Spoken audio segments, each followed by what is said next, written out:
Hello students, welcome to online classes. आज हम class 9th के पॉलिटिकल साइंस के चैप्टर नंबर 4 को रीड करने वाले हैं, जिसका नाम है इलेक्टोरल पॉलिटिक्स।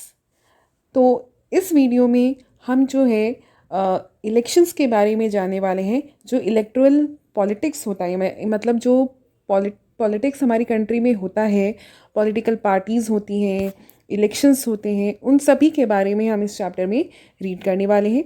और अगर आपको और भी वीडियोस देखनी हैं और इससे पहले वाले चैप्टर्स के बारे में या आने वाले चैप्टर्स के बारे में जानना है, तो आप मेरे चैनल को ज़रूर सब्सक्राइब करिएगा।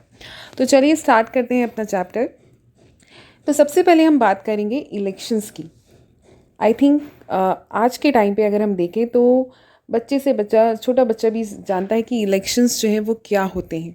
लेकिन उसको हम थोड़ा डिटेल में जानेंगे कि इलेक्शंस होते क्या हैं। इलेक्शंस जो होते हैं वो एक डेमोक्रेटिक वे होता है किसी भी रिप्रेजेंटेटिव को सेलेक्ट करने के लिए। ठीक है, मतलब अगर डेमोक्रेसी है एक कंट्री में, तो वहाँ पर एक अगर हम अपने रिप्रेजेंटेटिव को दिखाना चाहते हैं कि ये हमारे लिए काम करेगा, तो हमें उसे जिताना पड़ेगा। और हम किसके ज़रिए जिता पाते हैं? इलेक्शंस में वोट डाल के। ठीक है, democracy ensures the right choice of the people's representatives at regular interval of time. मतलब डेमोक्रेसी जो है वो ये इंश्योर करती है, एक श्योरिटी देती है कि लोग जो है अपने रिप्रेजेंटेटिव को, सही चॉइस को जो है वो चुन सकते हैं eight regular interval of time. मतलब जैसे हमारी कंट्री में हर 5 साल बाद जो है वो इलेक्शंस होते हैं। ठीक है, तो हर 5 साल बाद जो है हम लोगों के पास चांस होता है कि हम जो है एक राइट चॉइस दें अपनी कंट्री को, जो हमारी कंट्री में अच्छा वर्क कर सके। ऐसे रिप्रेजेंटेटिव को हम जो है चूज़ करें। तो राइट चॉइस की बात की है कि डेमोक्रेसी में हम अच्छे इंसान को, जो काम करें हमारे लिए, ऐसे रिप्रेजेंटेटिव को हम जिता सकते हैं।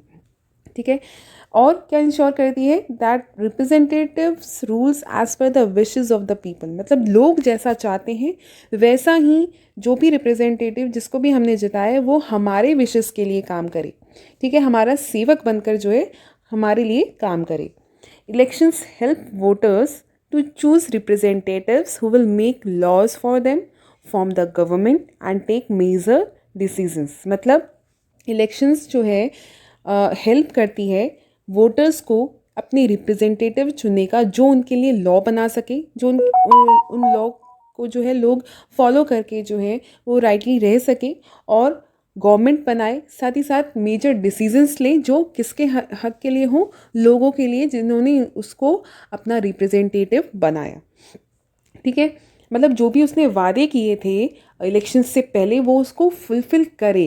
ठीक है, मतलब उन पे वो खरा उतरे, उन डिसीजंस पे खरा उतरे, तो उसको हम कहेंगे राइट चॉइस। ठीक है, the voters can choose the party whose policies will guide the government and law making. तो वोटर्स जो है उन पार्टी को चूज़ कर सकते हैं जिसकी पॉलिसी जो है उनको समझ में आए, उनको लगे कि हाँ इससे जो है कंट्री का भला हो। ये ना करके कि जाति पे वोट दे रहे हैं, कास्ट पे, रिलीजन पे वोट ना देकर हम जो है एक ऐसे रिप्रेजेंटेटिव को चूज़ करें जो कंट्री के लिए कुछ अच्छा कर रहा हो, ना कि सिर्फ और सिर्फ एक रिलीजन के लिए या सिर्फ और सिर्फ एक कास्ट के लिए। ठीक है, क्योंकि हमारी कंट्री में हर जगह पे हर तरह के लोग रहते हैं। ठीक है, तो हमें जो है गवर्नमेंट चूज़ कर रहे हैं, हम छोटी मोटी जो है चीज़ें चूज़ नहीं कर रहे हैं। गवर्नमेंट जो 5 साल तक रूल करने वाली है, हमारे लिए वर्क करने वाली है, तो हमें सोच समझ कर जो है वोट डालना चाहिए। ठीक है, और तो हम कह सकते हैं इलेक्शंस क्या है? एक मैकेनिज़्म है। ठीक है, जिसके ज़रिए जो है लोग अपने रिप्रेजेंटेटिव्स को चूज़ कर सकते हैं हर 5 साल बाद या रेगुलर इंटरवल्स में। ठीक है, और उन्हें चेंज भी कर सकते हैं। ठीक है, जब भी इलेक्शंस होगा, अगर प्रीवियस गवर्नमेंट जो है अच्छा वर्क नहीं कर रही है, then they can change their government और देयर रिप्रेजेंटेटिव। ठीक है, अगर वो चाहें तो। ठीक है, तो ये तो बात हो गई कि इलेक्शंस जो है वो क्यों होते हैं, क्यों ज़रूरी हैं और उनसे क्या फ़ायदे होते हैं। डेमोक्रेटिक, ठीक है, मतलब इलेक्शंस जो है वो डेमोक्रेटिक जो है वो किस तरीके से बनते हैं। हर हर इलेक्शंस डेमोक्रेटिक नहीं होते। ठीक है, इस बात का भी ध्यान रखेंगे हम। वो कैसे? जैसे अगर हम माने कि नॉन डेमोक्रेटिक कंट्रीज़ हैं वहाँ पर लोगों के पास जो है रियल चॉइसेस ही नहीं होते। ठीक है, मतलब अगर हम अमेरिका में देखें तो 2 पार्टीज़ होती हैं, चाइना में देखें तो सिंगल पार्टी सिस्टम है। तो ऐसी बहुत सारी कंट्रीज़ हैं जो नॉन डेमोक्रेटिक हैं, जहाँ पर इलेक्शंस तो होते हैं लेकिन उनके पास चॉइसेस ही नहीं होते। उन्हें एक ही पार्टी के लोगों को जिताना होता है। ठीक है, सेम पर्सन को ही जिताना होता है, वो बस नाम का जो है इलेक्शन होता है। और नॉन डेमोक्रेटिक में कई ऐसे देश हैं जहाँ पर इलेक्शंस होते ही नहीं हैं। ठीक है, मतलब वहाँ पर मोनार्की सिस्टम ही चल रहा है अभी तक। तो अगर हमारी कंट्री में इलेक्शंस हो रहे हैं तो ये हमारे लिए बहुत बड़ा बेनिफिट है। ठीक है, तो इलेक्शंस जो हैं वो डेमोक्रेटिक कैसे होते हैं, जब everyone should be able to choose, everyone have one vote, every vote should have equal value, that is called the universal adult franchise। ठीक है, मतलब यूनिवर्सल एडल्ट फ्रेंचाइज का मतलब क्या है, जिसमें 18 अबव जो भी हैं उन्हें वोट डालने का अधिकार है और उनके वोट को, हर एक वोट को जो है इक्वल वैल्यू दी जाएगी। ठीक है, बहुत सारे लोग एक वोट से भी हार जाते हैं। ठीक है, तो हर एक वोट की जो है बहुत ज़्यादा वैल्यू होती है। ठीक है, सेम वैल्यू, चाहे वो राष्ट्रपति एक वोट डाले, चाहे एक गरीब जो है देश का वो वोट डाले, सबके वोट की वैल्यू जो है सेम होगी। ऐसा नहीं है कि अमीर जो है वो वोट डाल रहे हैं तो उनके वोटों की कीमत ज़्यादा होगी, जो गरीब होंगे उनकी कम होगी, ऐसा कुछ नहीं है। हर पर्सन जो भी वोट डाल रहा है उन सब के वोटों को इक्वली ही काउंट किया जाएगा। ठीक है, उनकी वैल्यू जो है वो सेम होगी। ठीक है, और नेक्स्ट है हमारा, there should be parties and candidates to choose from, freedom to contest and a wide choice for people. ठीक है, मतलब पार्टीज होनी चाहिए, कैंडिडेट्स होने चाहिए, लोगों के पास जो है चॉइसेस होने चाहिए। ठीक है, फ्रीडम होना चाहिए, हर जो भी रिप्रेजेंटेटिव खड़ा हो रहा है उसको फ्रीडम ऑफ स्पीच जैसे हम कहते हैं, बोलने का अधिकार होना चाहिए। ठीक है, लोगों के पास चॉइसेस ज़्यादा होनी चाहिए और तभी लोग जो हैं, देखो लोगों के पास चॉइसेस होंगे तो हम ये कर सकते हैं ना कि भाई हमें ये पसंद नहीं आया, इसने 5 साल कुछ काम नहीं किया, तो दूसरे टाइम में हम दूसरे कैंडिडेट को खड़ा कर रहे हैं। ठीक है, उसने अगर अच्छा काम किया तो हम फिर उसको आगे भी जिताएंगे। ठीक है, अगर वो फिर से काम नहीं कर रहा तो कोई तीसरा होगा। तो हमारे पास चॉइसेस होनी चाहिए। ठीक है, तो पार्टीज़ होनी चाहिए, उसमें कैंडिडेट्स होने चाहिए और फ्रीडम होना चाहिए, सबको एक समान लड़ने का, ये इलेक्शंस जीतने का सबका एक जैसा अधिकार होना चाहिए और लोगों के पास वाइड वैरायटी ऑफ चॉइसेस होनी चाहिए। और इलेक्शंस जो है रेगुलर इंटरवल्स में होते रहने चाहिए। ठीक है, जैसे हमारी कंट्री में भी हर 5 साल में जो है इलेक्शंस होते हैं, ऐसे ही हर रेगुलर, ऐसा नहीं है कि इस बार 5 साल बाद हो गए, अगली बार 10 साल बाद होंगे, अगली बार उससे अगली बार 4 साल बाद होंगे, ऐसे नहीं, रेगुलरली जिस तरीके से कॉन्सेप्ट चलता है उस तरीके से चलते रहना चाहिए। ठीक है, और candidate preferred by the people should be elected, मतलब जो भी कैंडिडेट जीत रहा है वो लोगों द्वारा इलेक्ट किया गया हो। ठीक है, मतलब ऐसे नहीं कि पार्टी ने किसी को भी जो है बोल दिया कि ये बन जाएगा इस बार का एमएलए या फिर जो भी एमपी, नहीं, ऐसा नहीं होना चाहिए। लोग उसे जिताएं तभी वो जो है कैंडिडेट प्रेफर माना जाएगा। ठीक है, election should be held in a free and fair atmosphere to be democratic. Democratic elections तभी हो सकते हैं जब फ्री एंड फेयर हो, मतलब किसी के दबाव में आके कोई वोट ना दे। ठीक है, कि बंदूक की नोक दिखा रखी है और अब तुम मुझे ही वोट दो, ऐसा सिस्टम जो है वो डेमोक्रेटिक नहीं माना जा सकता है। ऐसा इलेक्शन जो है वो डेमोक्रेटिक नहीं हो सकता। ठीक है, these conditions are not followed in many countries so called democratic nation. मतलब जो भी बहुत सारी ऐसी कंट्रीज़ हैं जो अपने आप को डेमोक्रेटिक कहती हैं, लेकिन वहाँ पर ऐसे डेमोक्रेटिक कंडीशंस नहीं फॉलो किए जाते हैं। ठीक है, तो इसीलिए जो है उनको डेमोक्रेटिक इलेक्शंस वहाँ पर नहीं होते, ऐसा माना जाता है। ठीक है, इलेक्शंस होते हैं लेकिन डेमोक्रेटिक इलेक्शंस नहीं होते, जैसे हम फेयर इलेक्शंस कहते हैं वो नहीं होते हैं। ठीक है, अब हम नेक्स्ट टॉपिक अपना करते हैं, पॉलिटिकल कंपटीशन। ठीक है, पॉलिटिकल कंपटीशन में अगर हम पहले बात करें डीमेरिट्स की, तो इसमें क्या डीमेरिट्स हैं। पॉलिटिकल कंपटीशन मतलब पॉलिटिकल पार्टीज़ के बीच में आपस में जो कंपटीशन होता है, ठीक है, कि कौन जीता कौन हारा, कैसे जीतेंगे हम इलेक्शंस को, वो सब जो है वो किस तरीके से होता है। देखो, अगर हम डीमेरिट्स मतलब इसके अगर हम बुराइयों की बात करें अगर हम, तो क्या क्या होती हैं। In the name of party politics many unwanted practices are followed. देखो इसमें क्या होता है कि पार्टी जीतने के लिए क्या क्या चीज़ें, बहुत सारी ऐसी गलत चीज़ें करती हैं। जैसे शराब जो है वो इलीगली बांटा जाता है, आपने सुना होगा कई बार कि इस तरीके से इलीगली बांटा जाता है। कुछ जो है कहते हैं कि हमने लैपटॉप दे दिया, हमने फ़ोन दे रहे हैं हम, ताकि लोगों को लालच आए और वो जो है वोट दे। बट ये चीज़ें ठीक नहीं है, ये चीज़ें गलत है। क्यों गलत है? क्योंकि आप लोगों को जो है लालच दे के उनसे वोट ले रहे हो, बल्कि उन आपको जो है उनके लिए काम करना है, उन्हें अपने लिए जो है एग्री करना है कि भाई मैं काम करूँगा, मैं लॉयल हूँ आपके लिए, तभी आप मुझे जिताओ। अदरवाइज़ ऐसे जिताने के लिए, लालच के लिए अगर आप वोट दे रहे हैं या वोट ले रहे हैं, दैट इज़ रॉन्ग। ठीक है, आप फिर अपने लिए ही काम करेंगे अगर आप बैठेंगे गद्दी पे, तो वो चीज़ें गलत हैं। ठीक है, और create a sense of disunity. ठीक है, मतलब पार्टी में ऐसा भी होता है, बहुत सारी पॉलिटिकल पार्टीज़ में इसमें यूनिटी नहीं होती है। यूनिटी इन द सेंस कि नेपोटिज्म होता है, जो बन चुका है उसी का बेटा बनेगा, या उसी के रिलेटिव्स जो हैं दोबारा सीएम बन रहे हैं, एमपीज बन रहे हैं, तो ये गलत है। ठीक है, पार्टी पार्टी में ऐसा नहीं होना चाहिए। जो काम कर रहा है उसको आगे लाना चाहिए। ठीक है, ऐसा नहीं कि फिर तो वो मोनार्की सिस्टम हो गया कि भाई तुम जो है जीते, फिर उसके बाद तुम्हारा बेटा जीत रहा है, फिर उस तुम्हारे रिलेटिव्स में से कोई आ रहा है, दैट इज़ रॉन्ग।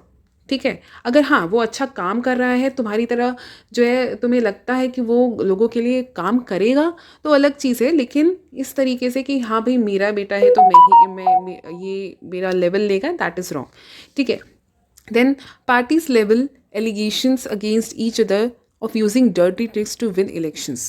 जो पॉलिटिकल पार्टीज़ होती हैं कई बार ऐसी ट्रिक्स जो है अपनाती हैं इलेक्शंस के लिए, मतलब ऐसे हम कह सकते हैं कि ब्लेमनेस जो है वो फैलाते हैं कि इस पॉलिटिकल लीडर ने, इस पार्टी के पॉलिटिकल लीडर ने ये सारे कांड किए हैं, या गलत उस पर इल्ज़ाम लगा दिए जाते हैं, कुछ भी ऐसा करके कि हमारी पार्टी जीते और दूसरी पार्टी हार जाए। उसके लिए बहुत सारे डर्टी ट्रिक्स जो हैं इलेक्शंस के टाइम पे किए जाते हैं। ठीक है, और क्या, long term and sensible policies can not be formulated. वही मैंने आपको बताया कि लोगों को लालच देकर जो है वोट ले लिए जाते हैं, उसके बाद कोई लॉन्ग टर्म जो है उनका काम नहीं होता, लोगों से वादे कर दिए जाते हैं लेकिन पॉलिसीज़ को फॉलो नहीं किया जाता। पार्टी बन गई, सीएम बन गए, एमपी बन गए, लेकिन उसके बाद जो है काम नहीं हो रहा है, दैट इज़ रॉन्ग। ठीक है, और good people do not enter politics. Actually problem यहाँ इसलिए भी आती है कि हम देखते हैं जो अच्छे लोग होते हैं वो पॉलिटिक्स में नहीं जाना चाहते, क्योंकि उन्हें ऐसा लगता है कि यहाँ पे डर्टी पॉलिटिक्स होता है। ठीक है, जो गुंडे होते हैं, इस तरीके के लोग होते हैं, वही बन सकते हैं नेता। ये उन लोगों की माइंडसेट हो जाती है, क्योंकि हम भी ऐसा देखते हुए आए हैं, चाहे हम फिल्मों की बात करें, ठीक है, चाहे हम रियल लाइफ में भी देखें, तो देखा होगा आपने कितने स्कैम होते हैं, कितने पॉलिटिकल पार्टीज़ के लीडर जो हैं वो घूस करप्शन में इन्वॉल्व होते हैं।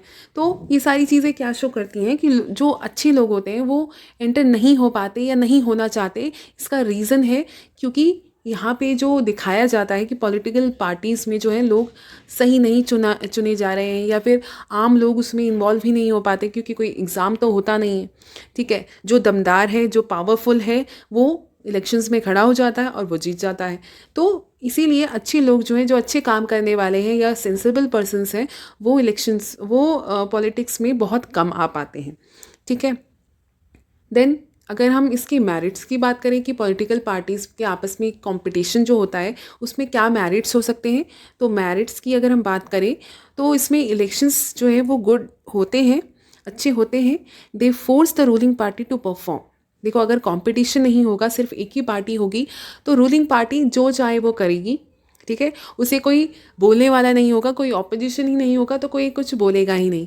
तो इसीलिए ऑपोजिशन का होना ज़रूरी है कि अगर रूलिंग पार्टी कुछ गलत काम कर रही है तो वो उसके खिलाफ आवाज़ उठाए। ठीक है, और government is aware that it will be voted out of power if it does not perform as the people expected. मतलब अगर भाई पॉलिटिकल पार्टीज़ पे डर भी तो होगा कि भाई इस बार लोगों ने जिताया, और अगर ओपोजिशन उनका अगेंस्ट करे किसी भी चीज़ के लिए, ठीक है। तो उन्हें ये डर रहेगा कि भाई हमने अगर कोई गलत कदम उठाया तो लोग हमें नेक्स्ट टाइम पे वोट नहीं देंगे। ठीक है।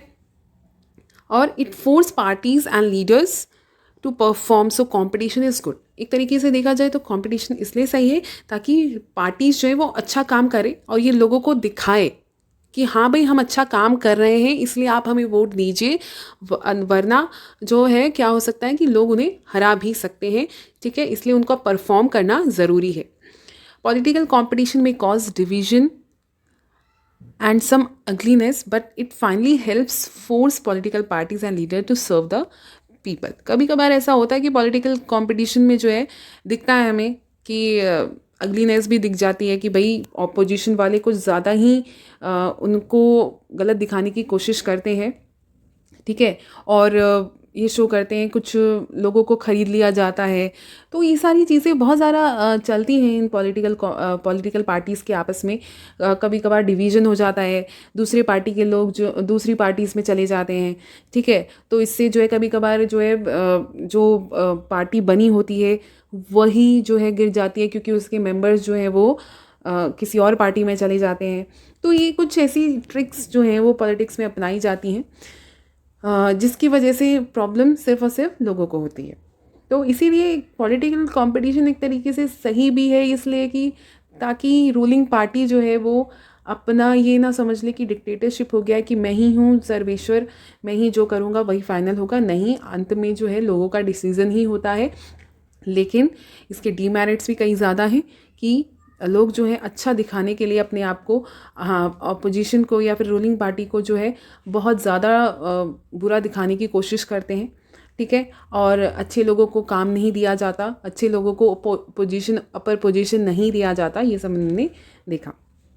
तो हमने देखा कि कुछ अच्छी चीज़ें हैं डेमोक्रेटिक इलेक्शंस के, अगर हम बात करें तो कुछ अच्छी चीज़ें हैं, बट बहुत सारी गलत चीज़ें भी हैं। ठीक है, तो ज़रूरी नहीं है कि इलेक्शंस जो है वो डेमोक्रेटिक हैं फिर भी गलत है, ये चीज़ नहीं है। होनी अच्छी चीज़ नहीं, अच्छे लोग अगर इन्वॉल्व होंगे पॉलिटिक्स में तो ऑब्वियस सी बात है अच्छे काम भी होंगे।